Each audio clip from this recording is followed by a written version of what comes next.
Good morning, and thanks for tuning into the Ski Show with Mike Rogie. Today we have 2019 halfpipe world champion Aaron Blunck and professional West Coast powder hound Ian Morrison. They're here on the phone to recount a recent road trip along the Vermont 100 scenic byway. For those uninformed skiers, the historic highway stretches 216 miles along the spine of the Green Mountains, connecting 33 classic villages and ski towns. Unofficially known as the Skiers Highway, it has been inspiring ski culture for generations.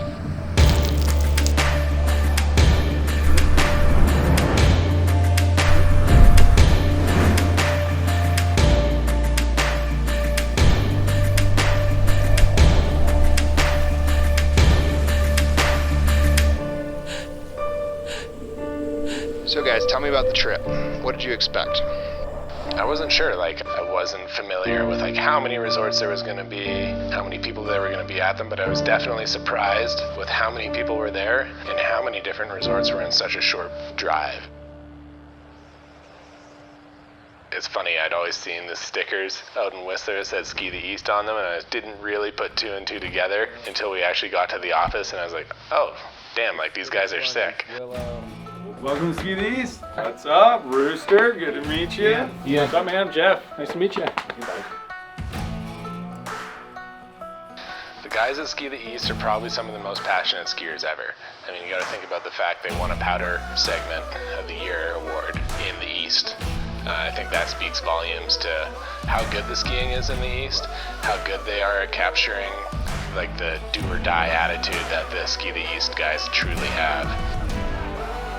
The very first reason we started any East Coast film work and Ski the East clothing brands because nobody else was doing it. Nobody else took the time to film out here. The one thing that made us unique is filming the backcountry scene and getting out there, side country, the powder, getting people to appreciate that could be possible here on the East Coast. So.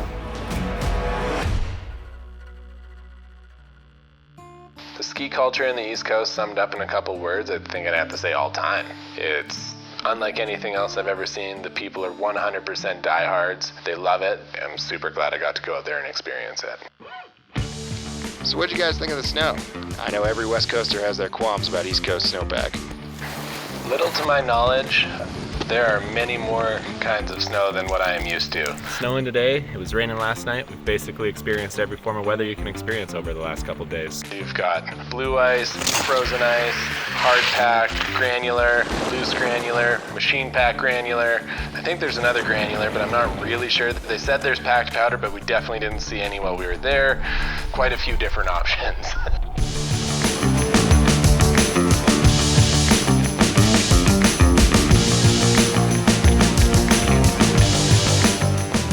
Maybe my one sore spot would be being from the West Coast out there. Definitely, they were grinding my gears the whole time. Got to learn how to ride those zipper lines and ski park a little bit better, but hey, always room for improvement. Very nice. Very nice. The Hammer. Now the Hammer, this is a character. He is the face of Ski the East in my mind because he is the one that truly stuck with me.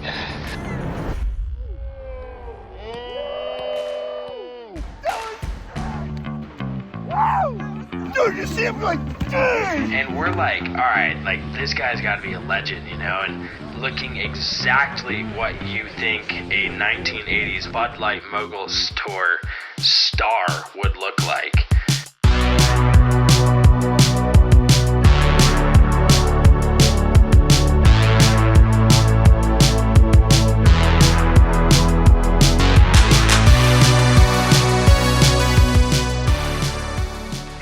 The moguls faster than us, ripping them, like his passion for skiing is above and beyond.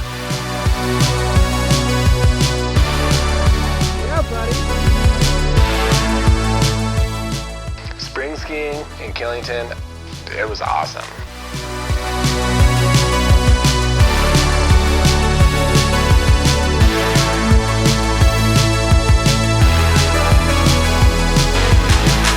Lay down a couple arcs,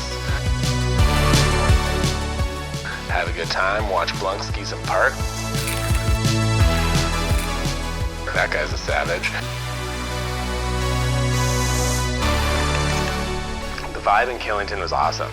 just getting to rip around, have a good time, and it was the perfect way to wrap up our trip before we headed back north. That's right, the Hammer, Randy Grasso. What a legend. So what happened next on the trip? Traveling the Vermont 100, you've actually got a ski museum partway. At first, Ian and I were just kind of strolling around, drinking our coffees. We start reading things, and all of a sudden I look down and I read, my grandpa came over with a lot of these guys. Like, a lot of these guys that he knew and came over with stayed in the Vermont, New York, New Hampshire area, and he continued on with, I think, maybe like 4 or 5 others who ended up in Colorado and Utah.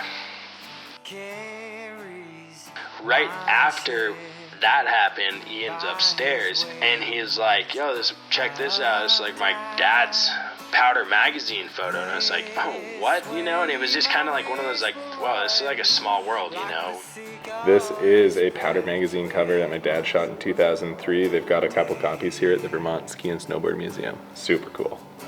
Ian and I weren't necessarily like meaning to find anything crazy, and all of a sudden like, well, that's like some cool family history right there. Man, it sounds pretty incredible. I know I love traveling through Vermont. So what was next on the trip?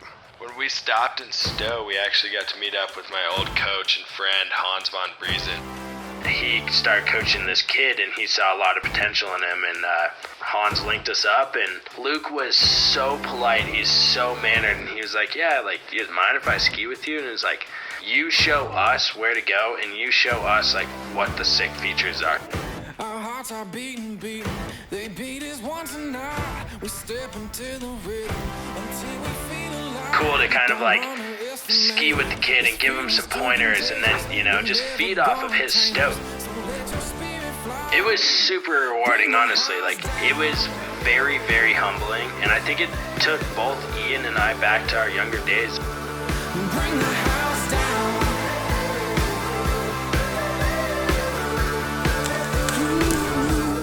Bring the house down. They experienced some of the gnarliest ice I have ever seen out there. It was cool to see that and kind of come behind it and be like, oh, I'm gonna give it a try too. Bring the house down. Bring the house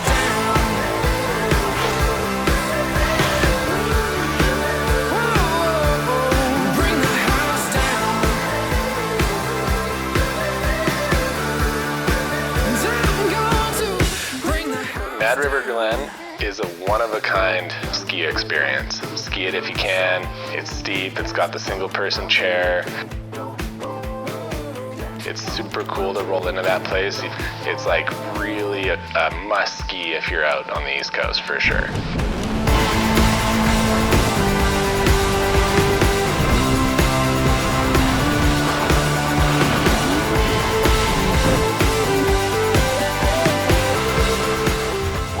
These classic mountains, the single chairs, the double chairs, basically the fixed chairlifts.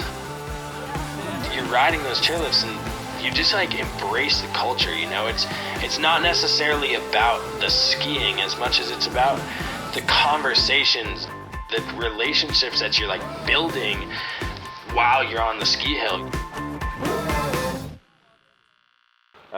So we're going to a ski hill tailgate, which I am extremely excited for. I always thought tailgating was reserved for American sports, NFL, baseball, any of that stuff in a stadium. What's up, man? I'm Mike. Never did I think I was going to roll up to a ski resort and see guys with the slow cooker pumping in the parking lot. You're not talking end of the day celebration après style. You go do a couple runs in the morning, come back down, eat a pulled pork sandwich, have a quick dog, maybe crush a couple beers in the parking lot, head back to the chairlift, go crush a couple more laps in the park with your kid, because that's what you do on the East Coast. Huge scene, big fan. We are here skiing with X Games legend Mike Nick. I've seen all the prophets fall from pillars made of sand. I've seen the truth drag through the mud and never heard. It was a great time. You know what? It's like full, make you feel like a kid again style skiing. There was like 20 of us ripping around, having a fantastic afternoon.